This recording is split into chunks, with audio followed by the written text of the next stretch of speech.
बाहर फेरी वाला आया हुआ था। कई तरह के सामान लेकर बिंदिया, कांच की चूड़ियां, रबड़ बैंड, हेयर बैंड, कंघी, कांच के और भी बहुत सारे सामान थे। आसपास की औरतें उसे घेर कर खड़ी हुई थीं। काफी देर तक बाबा गेट पर अपनी लाठी टेक कर खड़े रहे। जैसे ही औरतों की भीड़ छटी, बाबा अपनी लाठी टेकते हुए फेरी वाले के पास पहुंच गए और उसका सामान देखने लगे। शायद वे कुछ ढूंढ रहे थे। कभी सिर ऊंचा करके देखते, कभी नीचा। जो देखना चाह रहे थे वह दिख नहीं रहा था। हैरान परेशान बाबा को फेरी वाले ने देखा तो पूछा, कुछ चाहिए था क्या बाबा आपको? पर बाबा ने सुनकर अनसुना कर दिया। धीरे धीरे लाठी टेकते हुए फेरी के ही चक्कर लगाने लगे। कहीं तो दिखे वो जो वो देखना चाह रहे हैं। फेरी वाले ने दोबारा पूछा, बाबा कुछ चाहिए था क्या?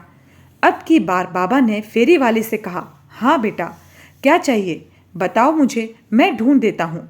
मुझे ना वो बिंदिया चाहिए थी। बिंदिया क्यों चाहिए बाबा? बाबा ने अम्मा की तरफ इशारा करते हुए बताया, अरे मेरी पत्नी के लिए चाहिए। बाबा का जवाब सुनकर फेरी वाला हंस दिया। किस तरह की बिंदिया चाहिए? बड़ी बड़ी गोल बिंदिया चाहिए, बिल्कुल लाल रंग की। फेरी वाले ने बिंदिया का पैकेट निकाल कर दिया। ये देखो बाबा, ये रही। अरे नहीं नहीं, ये वाली नहीं, बिल्कुल लाल सी। फेरी वाले ने वो पैकेट रख लिया और दूसरा पैकेट निकाल कर दिखाया। बाबा, ये वाली। अरे तुझे समझ में नहीं आता क्या? बिल्कुल लाल लाल बिंदिया चाहिए। फेरी वाले ने सारे पैकेट निकाले और फेरी के एक तरफ फैलाकर रख दिए। आप खुद ही देख लो बाबा, कौन सी बिंदिया चाहिए। बाबा ने अपने कांपते हुए हाथों से बिंदिया के पैकेट को इधर उधर किया और उसमें से एक पैकेट निकाला। हाँ हाँ, ये वाली। बाबा के हाथ में बिंदिया का पैकेट देखकर फेरी वाला मुस्कुरा दिया। बाबा ने तो मेहरून रंग की बिंदिया उठाई थी। कितने की है? 10 रुपए की बाबा। अच्छा, कीमत सुनकर बाबा का दिल बैठ गया। फिर भी बोले, ठीक है, अभी लेकर आता हूँ। बाबा लाठी टेकते हुए पलट कर जाने लगे।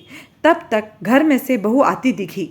उसे देखकर बाबा बोले, अरे बहू, जरा 10 रुपए तो देना, फेरी वाले को देने हैं। अब क्या खर्च कर दिया आप लोगों ने?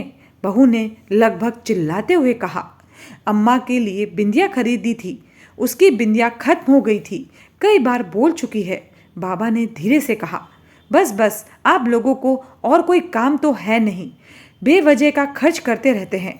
70 साल की हो चुकी हैं अम्मा, क्या अभी भी बिंदिया लगाएंगी? इस उम्र में भी न जाने क्या क्या शौक हैं। देख बेटा, बात शौक की नहीं है, अम्मा भी सुहागन है, इसलिए उसका मन नहीं मानता। सिर्फ 10 रुपए की तो मांग रहा हूँ, अंदर जाकर दे दूंगा। कहाँ से दे दोगे? जो पैसे देंगे वह भी तो मेरे पति की ही कमाई है, मेरे पास कोई पैसा नहीं है। इतना कहकर बहू बड़बड़ाती हुई अंदर आ गई। अम्मा ने खाट पर लेटे लेटे ही बाबा को इशारा किया। बाबा ने पलट कर बिंदी फेरी में वापस रख दी और लाठी टेकते हुए अम्मा के पास आकर बैठ गए। बाबा ने देखा अम्मा की आंखों में आंसू थे। माफ़ करना पार्वती, मैं तेरी छोटी सी भी इच्छा पूरी नहीं कर पाया। रहने दो जी, बेचारी बहू भी परेशान हो जाती होगी, काहे दिल पर लेकर बैठ जाते हो? बिंदी ही तो थी। हाँ हाँ, बिंदी ही तो थी, कौन सी हजारों रुपए की आ रही थी। बाबा ने व्यंग से हंसते हुए कहा, बिंदी ही तो लगानी है जी। एक काम करो, पूजा घर में से हिगलू लेकर आओ, उसी से लगा देना, पर आज अपने हाथों से बिंदी लगा दो। बाबा ने अम्मा की बात सुनी और फिर लाठी टेकते हुए पूजा घर में गए। थोड़ी देर बाद बाबा हाथ में हिगलू लिए अम्मा के पास पहुँचे। लो पार्वती, उठो, मैं तुम्हें बिंदी लगा देता हूँ। पर अम्मा में कोई हलचल न दिखी। बाबा ने दोबारा कहा, पार्वती, ओ पार्वती, सो गई क्या? तेरी बड़ी इच्छा थी ना बड़ी सी लाल बिंदी लगाने की। ले देख, मैं हिगलू ले आया हूँ, अब बड़ी सी लाल बिंदी लगा दूंगा, पर तू बैठ तो सही।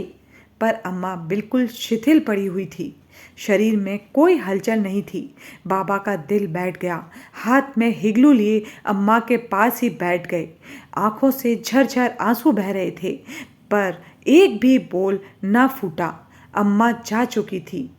हमेशा के लिए थोड़ी ही देर में रोना धोना मच गया।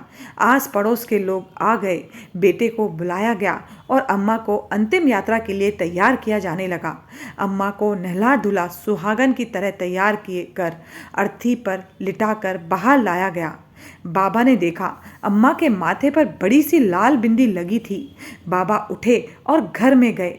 थोड़ी देर बाद बाहर आए और धीरे धीरे अम्मा की अर्थी के पास गए। उन्होंने अम्मा के माथे पर ये बिंदी हटा दी।